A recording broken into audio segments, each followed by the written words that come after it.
All right, welcome back, everybody. Anybody that's new here, thanks for joining me today. All you guys that aren't new here will know that I have been fishing with tuned up custom rods for a while now, and I had a couple. So like this guy, I got to play with last year, a little bit in the fall. I don't think they actually have it listed on their site. It's their inshore popping rod. It's a 7. This one was like a 7.6.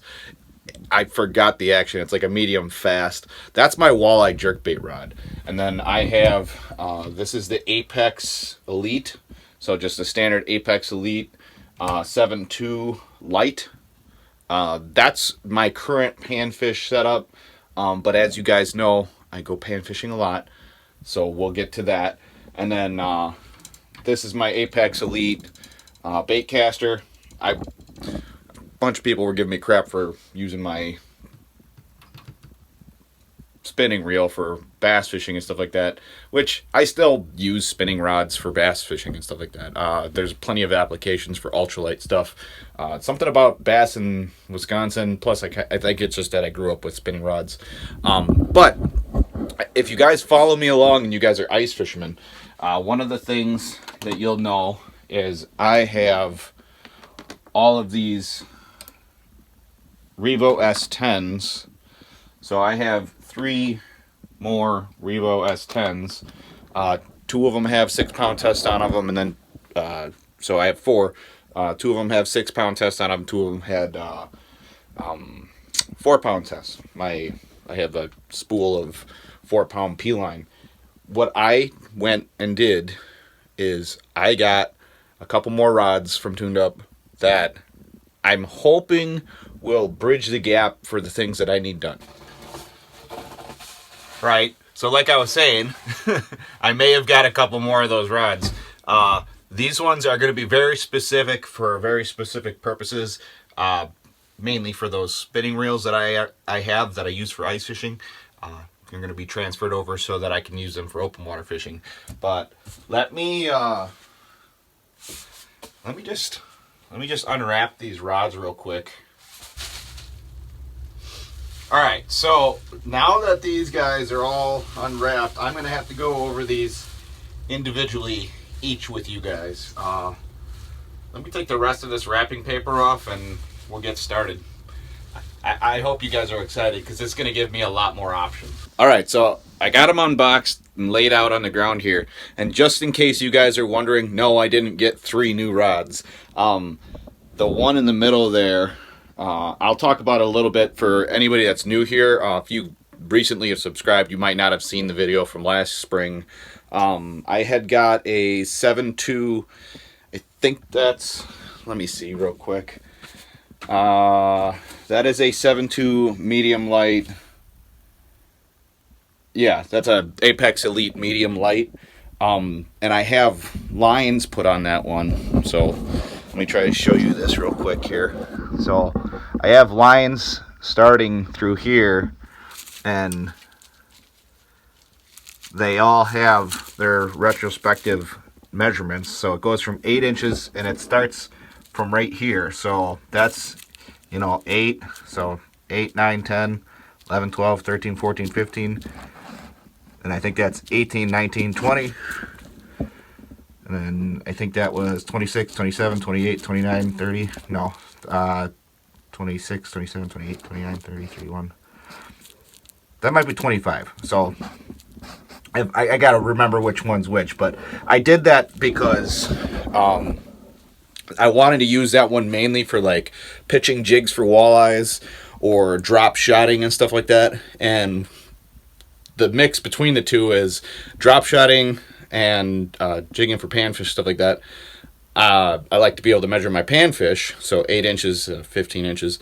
And then I have my state regulations in a lot of places for walleye is 18 to 20, and then there's a slot from 20 to 28 usually. But I like to know if my walleye are between like 25 and 26, so that's why it starts there, and then it goes to 30 or 31. I'll have to look at the numbers again, but I broke that rod last year. I didn't tell you guys. It was one of those miserable things that happened in the fall, and I was just basically waiting to get that one back. So that's why I have 3 rods right now. But the other two are new, and I am very, very excited for them. And I hope you guys are too, because one of them is a very specific thing that I wanted and needed for pan fishing, for like ultralight style fishing. And then the other one is my bigger rod. It's an 8-footer, medium light, extra fast.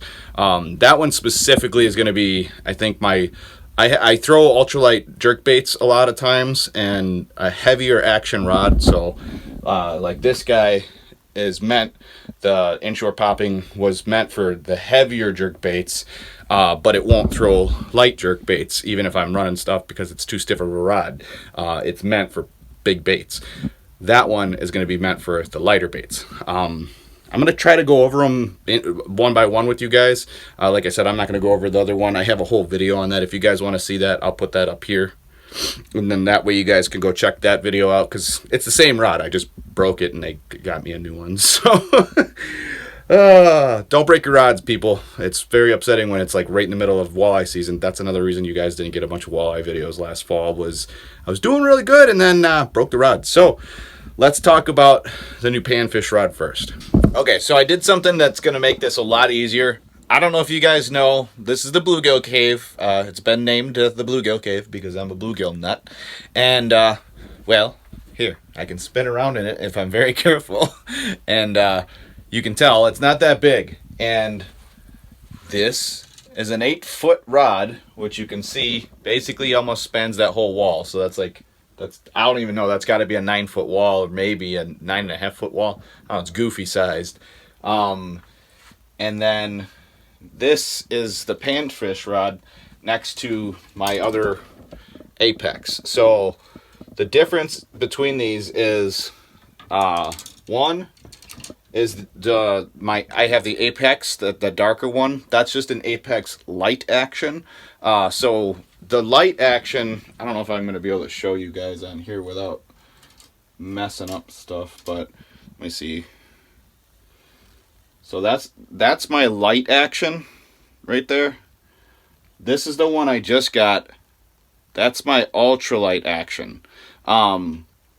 So there's a slight difference, and everybody's going to freak out because they're going to say, why do you need 2 rods for the same kind of thing? It's enough of a difference, basically, for 2 options.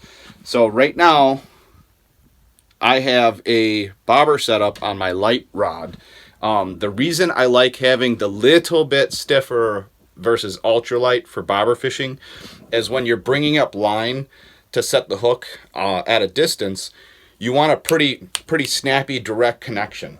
And as far as casting that, the bobber plus a lure or bait or jig or something tends to weigh a little bit more than what I'm going to be tossing with the ultralight. The reason I have the ultralight, and like I said, I have it up here so that's easier for you guys to see. So you can see like both of those are almost 8-foot rods. I think the other one's a 7.6, one's an 8-foot. But these ultralights, this ultralight and then the light, the ultralight is specifically for targeting a casting bite when I'm tossing little lures. So I'm going to grab you a lure real quick, and I'll show you kind of one of the reasons for this. Okay, so I got my little crappie box here. If you guys know where I'm going with this, you already know why I went with the rod I do, or I have. This little guy is like a staple. I can't get away from it. But the one thing I noticed was I had to try really hard to basically get to get this to where I wanted it to make long cast. I really had to like muscle the crap out of the light action rod. So with an ultralight, when you flick your wrist, the rod whips. So like you go back and you flick really quick, the rod loads up more, and the rod helps toss the bait for you. That's why you go into very specifics when you get like some people joke like, well, all fish can be caught on cheap rods. You don't need anything, expensive or nice. that's why you get specific stuff. When you get to the point where you're throwing stuff like this, where I throw this crappie scrub 3 to 5 months out of a open water season. And that's the thing, is like 3 to 5 months I'm spending time casting this little lure. Thing is like, well, what if you don't throw a crappie scrub? Well, for instance, like this spring, I found this is a Lake Hoppins bait. I don't know what it's called, but like it's super light, and these little feelers work great for having like an ultra slow fall rate. But when I'm throwing it on a tiny little jig, so this is another thing. This is one of the other lures that I was throwing. So I throw these jigs that I paint. I don't know if you can get that to focus on that thing. I paint these little jigs, but this is a 1/64 ounce jig with a little plastic on it. So that's like a little, it's hard to show you guys. It's a little dragonfly nymph, but like casting this little thing out, I mean, there's nothing to that. It's almost like fly fishing in a sense, but with a spinning reel. And because I use 4-pound test, I'm able to cast these out, but the lighter the rod, the better the toss for that. I mean, same thing with these. I mean, there's a little, these are all lures I actually just used this season. So that's a little nymph, like this guy, this little rosy red mimic. I mean, that's my thumb. So it's only like a 1.5 inch, or a 1 inch minnow. It's like 1 1/4, something like that. But you put that on that little jig that I just showed you guys, you know, this little 1/32 ounce jig, and that doesn't weigh much. I mean, there's nothing to it. So when you have too stiff of a rod, you're basically using all your muscle in order to get that to go somewhere without any additional weight. And a lot of times when the fish are in really shallow water, they don't want to bite when you're making a bunch of splashes. So like with a bobber, you can actually spook fish away, versus if you just cast the bait or the lure. You know, that's why I cast this thing, because when it hits the water and starts swimming, there's no bobber splash, there's nothing, and it's so light that the fish, you know, it's the most realistic thing. So when you're fishing heavily pressured areas, it's a good reason to have this specific setup. I'm going to go quick into the other rod. It's kind of self-explanatory what it's for and what it's going to do. But I'll give you some of the things I'm going to do. And then I want you guys to comment below what specifically you want me to go do after I describe what I'm going to do with it. I know there's going to be a lot of you guys that are, you know, purist and you want to do one thing or the other. But as I've said before, I like fishing for everything. So I got a giant bluegill in front of me here, but I have a giant walleye back there, and I have a giant perch over there. So I fish for everything, people. So let's get into this big rod, and I'll explain that. But the Apex Elite Light is very, very useful. So if you're a pan fisherman at heart, it'll be one of those things. Like, obviously, I can throw a small bobber on there and chuck a small bobber a Country Mile 2 because it's got that whip to it. So you can still do that, but it's going to be more for me tossing tiny little jigs and baits, specifically for panfish. But let's talk about the long rod that I got and why I have that one. Okay, so like I was saying, this big rod, this is my Apex Pro. I didn't get to say it before, but it's a medium light, extra fast action. So it's still like a medium light on that end of the spectrum. But like, hopefully I can do it on here. I don't want to break it, but you can see how light that is in comparison to the inshore popping rod. Like, I'm setting my hand on here and the inshore popping rod's not moving. So that inshore rod, that's the one I was using for the big jerk baits. This one has more play in it, and because it's an 8-foot rod, because it's such a long rod, it's going to have a ton of load up and flick. So like the flick at the end of the rod. That is specifically because I throw these guys all the time. So this is an entire box of nothing but jerk baits and small twitch baits and, you know, countdowns and stuff like that. I'm going to use that rod a lot for all of that stuff. And that's why, like, it's a little confusing because it's such a big rod. People think it's going to be for big big baits and big fish and stuff like that. But I'll show you the difference right here. Let's see if you can see that. So like this is a 1000, or no, this is a 2000, right? One of these is a 2000. So either way, I didn't look when I put the reels on there. I just put them on real quick. But I think this is the 2000. But this, you have a 2000 series reel that's going to be on this rod. So the new extra fast, or medium light extra fast 8-foot rod is going to have a 2000 series reel on it. So it's not going to be set up for like musky fishing or northern pike fishing. I'm sure I'll catch some big fish on it, but realistically it's going to be more for like bass, walleye, big crappie, stuff like that. Like it's going to be for casting that kind of stuff. And the reason, so like that's why I have this over here. So, you know, small spinners, big spinners, stuff like that, small cranks, other things in that range are going to be what you would use that for.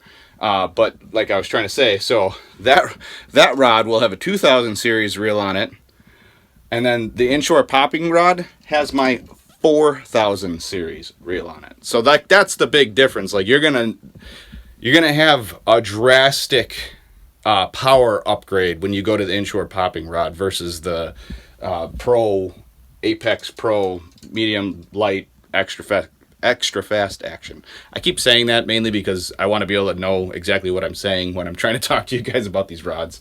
But yeah, that's the gist of what rods we have going on here. But like I said, I'm going to probably be fishing spinners and stuff like that, that's like medium to small speed spinners with that rod, and it's so I can fish from shore more. So hopefully you guys want to see more of those videos. Like I said, comment below what you guys want to see more of. So what I plan on doing more of this year already is doing more wade fishing. I like walking up and down rivers and fishing spots that people don't go too often.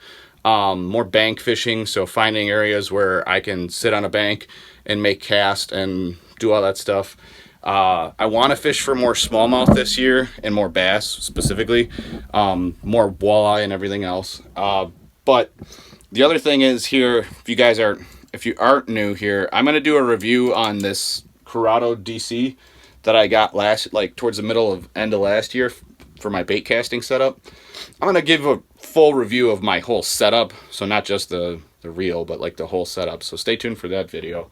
But if you guys want to see some different types of bass fishing, other species, name what you guys want to see. I want to hear what everyone has to say as far as like things you guys want to see.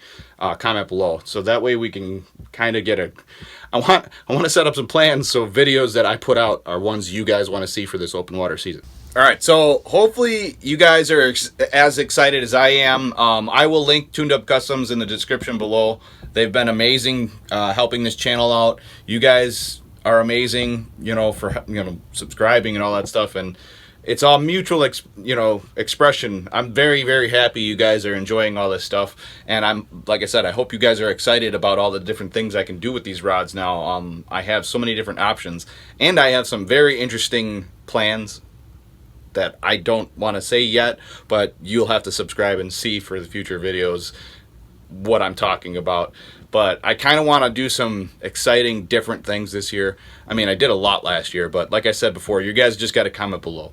So hopefully you guys enjoyed today's little unboxing video and kind of reveal as far as like what I'm doing. And as far as future videos go, comment below. Like I said, we're going to try to do as many videos that you guys recommend in this video as possible.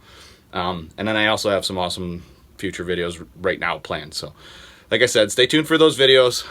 Hopefully you guys enjoyed today's video. Obviously, if you're not new here, you know what's up. But if you are new, could you please just remember to